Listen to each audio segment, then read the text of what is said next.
Hello and welcome to Single Mom Getting It Done. I am just checking in towards the end of day one of my living on purpose.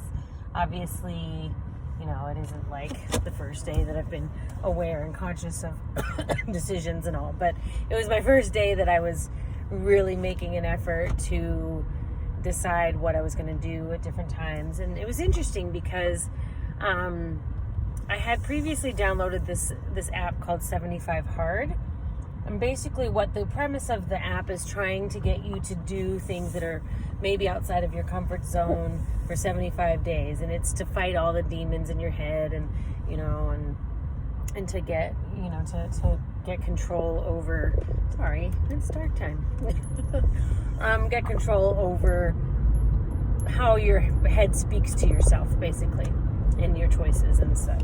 So I downloaded that before, and I was like, fighting with it because there are a couple of it has you drink a gallon of water a day, take a progress picture, do 2 45-minute workouts a day, one outside, so that if the weather is a problem that you're still doing it anyways. And I get where he's coming from. But I didn't make it through the first time, and I wasn't intending to. I wasn't super bought into it.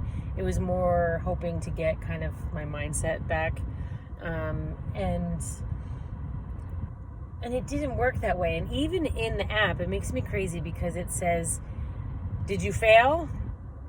You didn't log in yesterday. Did you fail? And I was like, there's never failure. There's no such thing as failure.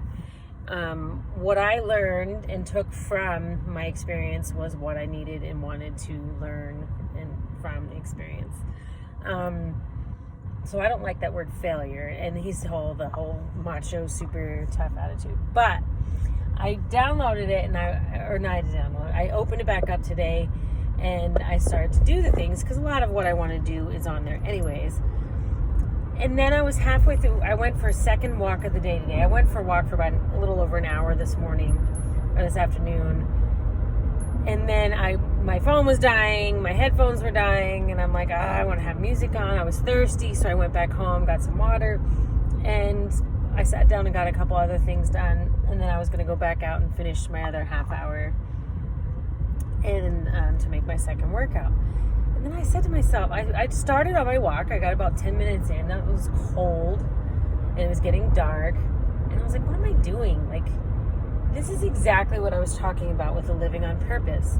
I don't need, per se, more exercise. That is not an issue that I have. I don't fight and battle my brain for exercising. In fact, I probably fight my brain more for resting than I do for exercising. Which is probably why my back hurts so much. So I said to myself, you know what? This is one of those living on purpose things I'm talking about.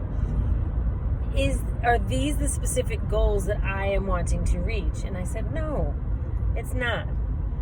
So I stepped back. I returned home. I turned around immediately. I was like, I don't want to be on a second walk right now for half an hour. It's cold out, and I just don't want to. So I went home, and I laid in my yoga poses to kind of start resting my back. There's the airplane circle here, and they just were in a really weird line. It looked really funny. It's really odd. It's like UFOs. Aliens are coming to take me back. That's really interesting. So I said I'm going to decide what my own, the goals that I want to do as opposed to what this app is telling me to do. And I was really proud of myself because I was like, that's great. I want to use the app just as a reminder, check, I've done this, whatever. It was a good reminder. But I didn't need it to tell me that I failed or whatever. And I was very happy about that conscious decision to approach it differently. And I said to myself, well, maybe the second workout of the day, according to the app, should be doing my yoga to realign my back.